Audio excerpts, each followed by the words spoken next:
I just recorded a webinar the other day. Yonah. It was so bad. And I spent 3 days on this thing, like writing it, rewriting it. And I recorded it like 10 times. And finally, I sent the last copy of to my assistant. I was like, you know what? Version 1 is better than version 9. Your network is your net worth. Come listen to some of the most successful people I know share invaluable knowledge, stories, and advice in real estate, business, and beyond. This is Weiss Advice. Whether you want to take your business or personal life to the next level, look no further. Welcome back to another episode of Weiss Advice. I am your host, as always, Yonah Weiss. Very excited to be here today with Charlie Wessel, Cordell Capital. How you doing, my friends? Doing great, man. Doing great. Thanks for having me on, man. My pleasure. It's always great to have people in the real estate investing space. Hey, wait a second. That's every episode. So it's great to always be on this podcast and good to have great people like yourself. So I appreciate you taking the time. People ask me all the time, maybe not all the time, but I've been asked several times, how do you find the guests for your podcasts? And a really interesting thing, because anyone who's listening to this that is also a podcast host knows that you get about at least 5 to 10 random cold emails a day by podcast promoting companies saying, I think you should have on your podcast. And that's really great for people really looking for guests. But I try to choose those people who I like and admire and are in the real estate space, and oftentimes people who I work with. So I appreciate, Charlie, you coming on the show and sharing a little bit about your background. Yeah, for sure. I'm with Cordell Capital. We're based out of here in Charleston, South Carolina. Beautiful Charleston, South Carolina. And yeah, it's me and my assistant right now. We raise capital for other sponsors. And so basically we're in the investor relations business. And it's a lot of fun. I get to go have fun with, I'm playing golf like 4 times in the next 5 days. Wow. That's awesome. It's good when you can find something that you enjoy doing and simultaneously you're helping people along the way. And so that's kind of my perspective on life and business as well. Yeah, I totally look at this as helping these people out with opportunities that they wouldn't have otherwise have access to. So I enjoy it. I love it. I look at what we do as a blessing to them. They're blessed to us. It's just good stuff. How did you get involved in the real estate space? And what were you doing? I'm curious to know what you were doing beforehand and what led you to the real estate investing space. Everyone has a unique story. I was a general contractor, and I owned a general contractor firm for about 12 years. And it's just, God bless them, man, but you're dealing with crayon eaters day in and day out. It's just subcontractors. It was a mess. So anyway, we grew to a pretty successful business, and then I sold it. I sold it about 5 years ago. But we had like 10 employees and a slew of subcontractors. And I had little kids at home, and I had twin 8-year-old girls and a 12-year-old son. Now I was just missing out on so much of their life and working weekends and nights and buildings because people had to be there during the day, and I'm just running the jobs, but I still had to be there. I had to be there a lot anyway. I just really wanted to get my time back. And we had some rental houses, and that was a nightmare, just a disaster. Went through a bunch of different property management companies, and it just never really got easy. Not that I'm looking for an easy way out, man, but I already have a day job. I'm working my honey off. I need something a little bit easier to bring in some additional income and investments. Yeah, I sold that business, talked to a buddy of mine that was a commercial broker. He had an office building for sale for $20 million. And I went to him and I said, how can I buy that building? I said, I can't even scratch the surface of $20 million, but how can I buy that building, fill it up with tenants, and make money? And he told me, he said, man, buildings like that are owned by guys like you every day. He said, guys go out and they get their buddies, y'all pull your money together, raise a little bit of capital from people, and go buy it. He said, hopefully it cash flows. Hopefully making some money on it. There's many different ways to make money on real estate, but yeah, the cash flow is a huge benefit. Yeah, for sure. It seemed like when you got started, it was daunting, but at the same time, you jumped in full force. Oh, I did. Yeah, I started off with Michael Blanc's course. And I just wanted to get all the information that I could to just dive in. And I really did. I studied this for a year and a half before I got really involved. I was going to all these different conferences, studying different people's courses. Had I gotten a mentor early on, I probably would have gotten started a whole lot earlier, but I didn't. I thought they were very expensive. Now I know it costs me a lot more money not having one. It's very incredible that you say that. I've heard a lot of people say that kind of having the mentor really accelerated their growth. Was it a mentor that, because it sounded like you were ready, but you just didn't have someone pushing you and someone guiding you in the right direction to make those right decisions? Like how did you go about finding the mentor in the first place? You mentioned you came to Michael Blanc and you found these different podcasts and everything that was out there, but was it someone that you knew that was also involved in one of these masterminds or mentorships, or you just searched it out on your own? It was, yeah. It ended up being somebody that I had met at one of these conferences. Because the first conference I went to was Michael Block's conference. And that was in like 2016, maybe, or beginning of 2017. And they had this mentorship program that was like $6,000. And I was like, oh man, $6,000. I'd had mentors in the past, but not like a paid mentor. It's more one of my dad's buddies or something like that. That was successful in business. I go meet with him for lunch every once in a while. Right. So I went back. He had another one like 4 months later or something. So I went back and I'd set aside $6,000. And I was like, you know what? I'm going to dive in. 4 months later, and it might even been like 6 months later. 4 to 6 months later, it went to $20,000. And I was like, you guys lost your mind. I was going to say $6,000 seems pretty cheap from what I've heard in these mentorship programs, but it makes sense that they missed it. 2016, you know? Right. I think a long time ago. It was like a flash in the pan ago. Really. For sure. Yeah. But he was still early on in his business model. And I guess he caught wind and raised in the price. So I didn't pull the trigger. And I left there and I was just like angry. I was angry about it. But I paid so much more than that now. That makes us a lot of money. Yeah, it makes us a lot more money. Right. And I just hadn't invested like that into education or something before. I've never done it. What's funny is that a lot of us have no problem, or at least many of us have no problem like spending thousands or tens of thousands of dollars on a college education. And to be honest, that didn't really get me too much whatsoever.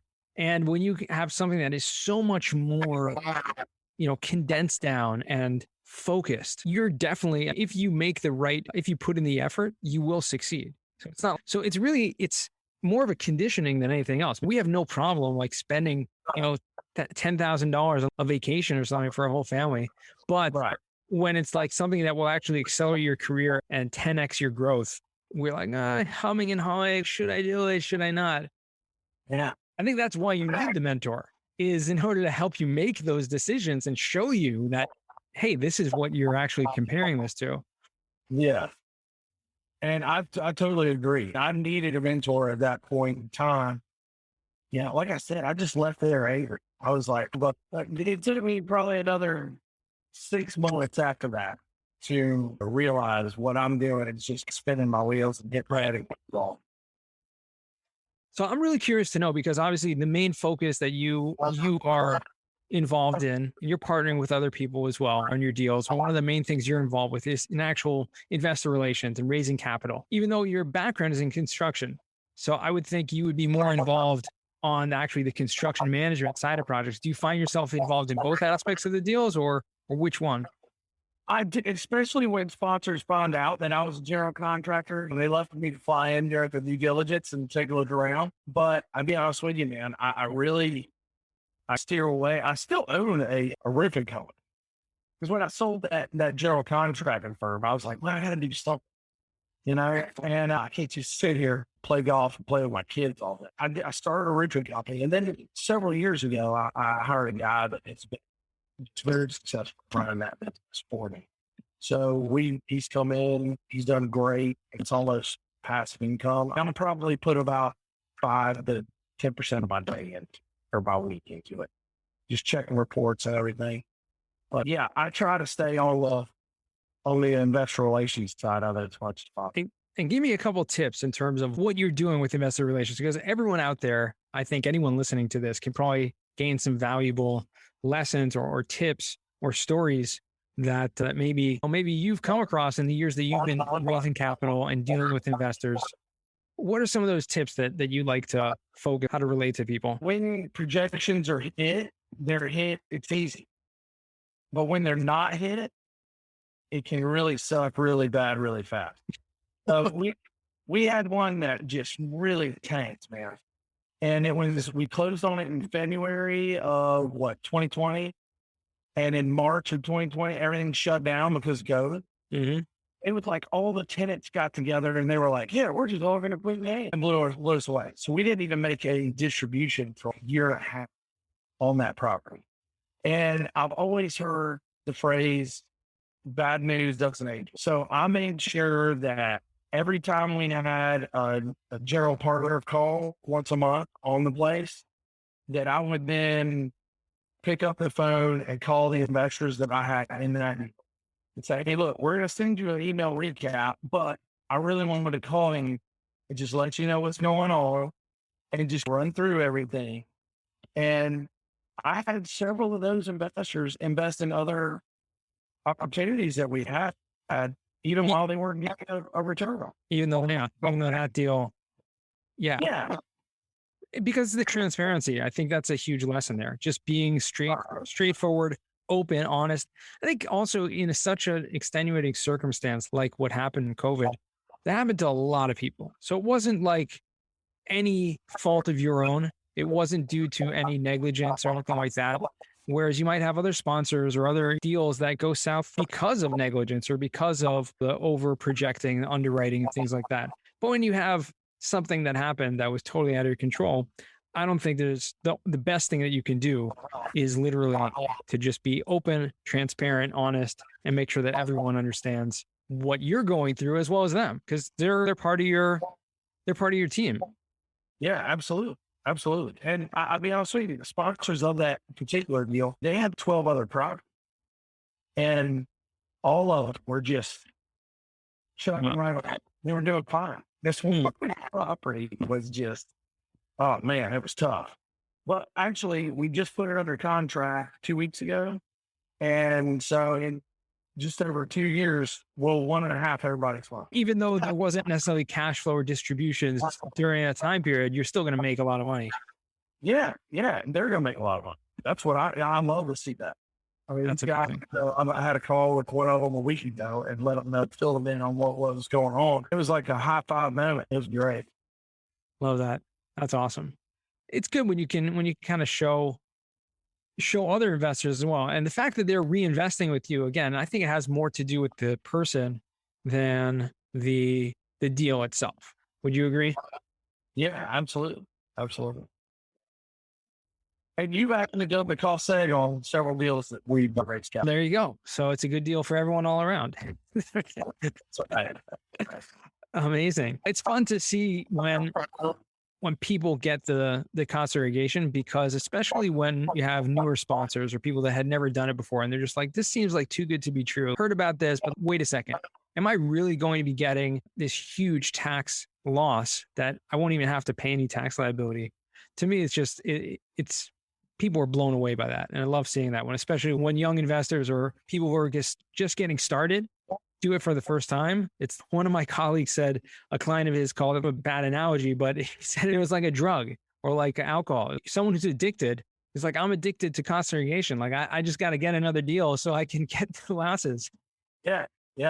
As a matter of fact, I know a cost seg guy here in town, here in Charleston, and he actually has invested in deals that you've done the cost seg on.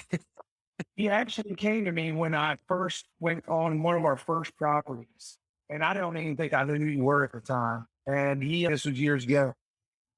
And I said, hey, I knew him from playing golf, and I was like, would you like to do the cost segregation report on it or give us a quote on it? And he was like, absolutely. I was like, would you like to invest in the deal? And he was like, you know what, man? He said, I've been doing this for a long time. He said, I've never had anybody ask me to invest in the deal. And I was like, really? Really? He's like, no, I've never had anybody ask. He said, sure. He's invested in like every single one of our deals. That's amazing. Yeah. And he doesn't even do the cost tag on it.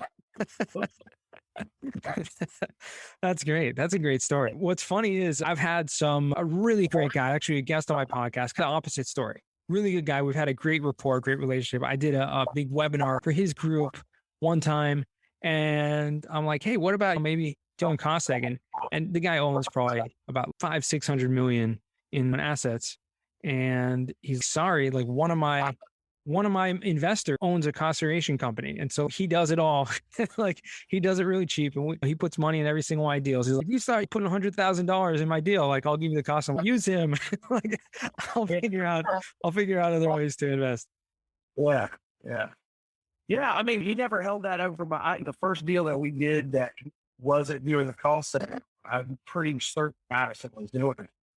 And I was like, they've already been working with this group. And he was like, that's fine. I don't care. He said, I'm investing to grow my money. Exactly. And a smart person, what's incredible is I would think people would have asked him before. I've been hit up, and I'm on like everyone's mailing list also, but people ask me all the time. And I've definitely invested in a bunch of deals, but I like to pick and choose very carefully who I'm going to put the money with. And I prefer to, like everyone, you want to make sure that it's people that you know, and even if you have limited resources, you want to make sure that it's the best deal possible. Yeah, for sure. That's awesome. So you do a lot of golfing, it sounds like. That's one thing you enjoy. I do. Yeah, I live like 6 doors down from the clubhouse at Stone Ferry. So yeah, I get over there quite a bit. Sounds like it. And I'm sure you meet a lot of people that way. Have you found a lot of people through the golfing that have invested? I have, and I haven't. I have guys that I play with that still know me as the construction guy. And they're like, what do you mean buy an apartment complex? So I've had this talk with them a ton. And some of my friends from the course do invest with us, but it's a bigger group that does really. And I tell you what, it's a small group that does, but you don't know what everybody's personal situations are. Right. I'm trying to dive into that old golf course with these guys, but I'm like, you know what? I'm just going to keep plugging along. And if I keep putting in the work, keep getting out there, keep sending out the message, it'll come around. Yeah. Do you ever do any like group meetups or in-person events or anything like that? I don't. I need to. I tell you, I just recorded a webinar the other day, that was all me by myself to send out to hopefully new investors. It was so bad. And I spent 3 days on this thing, like writing it, rewriting it. And it was already written when I got it. And I rewrote it. I changed it all. I recorded it like 10 times. It's only like a 15-minute presentation. And finally, I sent the last copy of my assistant. I was like, just use. I was like, you know what? Version 1 is better than version 9. And version 10, even more. Yeah. So I'm very personal, small setting. People, I can really connect to people. Yeah. If the big setting comes about, I just lock up. Interesting. But yeah, that's one of the things I'm working on getting over. Yeah. I would think that would maybe, obviously everyone has different skill sets, but I would think that would be a great idea for an opportunity to put yourself out there, rebrand yourself, all those people in your community that have known you for years as the construction guy, to show in real life.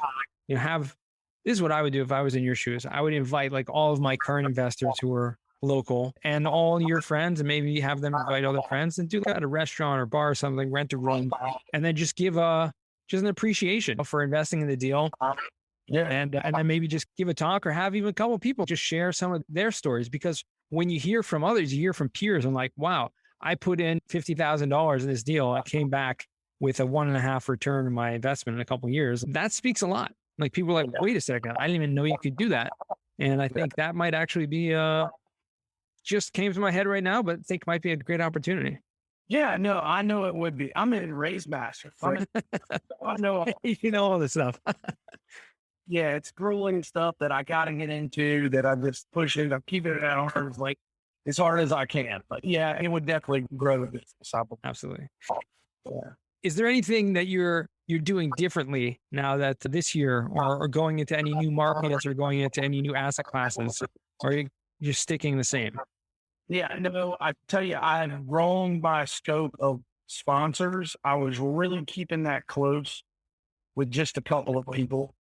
And as I'm gotten to know other sponsors, and I don't invest in the first deal after I meet them. I've known the couple of guys that we're bringing capital into now for a couple of years, and been watching their deals, watching all their emails and stuff. I sign up for their emails and make sure I'm getting them. So yeah, I've branched out, and we just did a deal in Des Moines, Iowa, where we brought some capital to.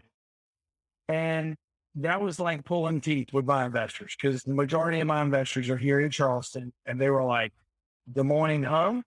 They were like, it is, it's in Iowa. And it returned, it penciled out. It looked good. As a matter of fact, I think Madison's doing the cost tag on that as well. It's a pretty good guess across the board. So yes, we are branching out. And the next one that we're going to be putting out actually this afternoon is in Houston, Texas. So all of our stuff has really been in South Carolina, North Carolina, Georgia, and there in our tight little group of southeastern people. But yeah, we're starting to stretch out. That way we can show people that they can invest outside of their backyard and still make good returns. Absolutely. Again, it has a lot to do more with the sponsors themselves than anything else, because deals are deals, especially in this market, this day and age.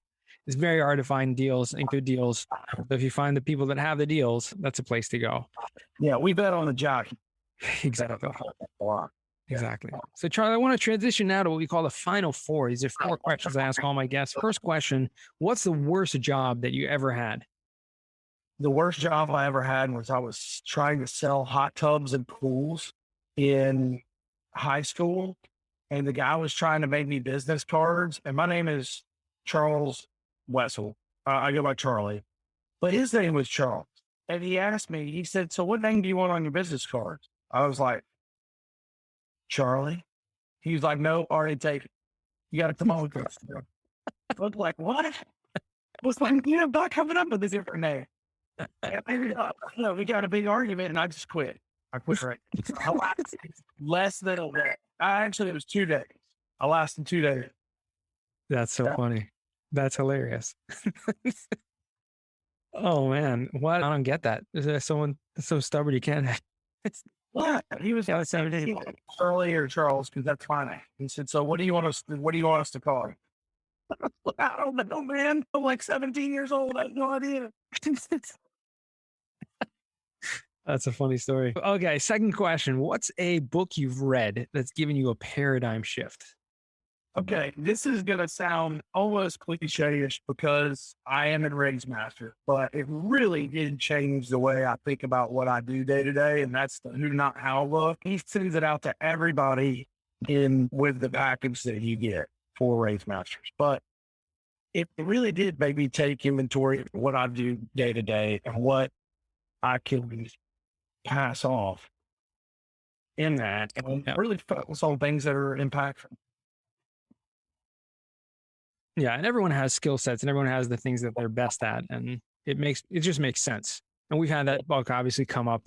It's not cliche per se, but it is definitely a very popular book, and for good reason, because it's changed a lot of people's lives and changed the way they grow their businesses. So great book. We'll definitely put that on the list and down in the show notes. So fourth, we've had that come up again, but I don't know which one has been. I think Who Not How has been actually the past few months has been mentioned more times than any other book.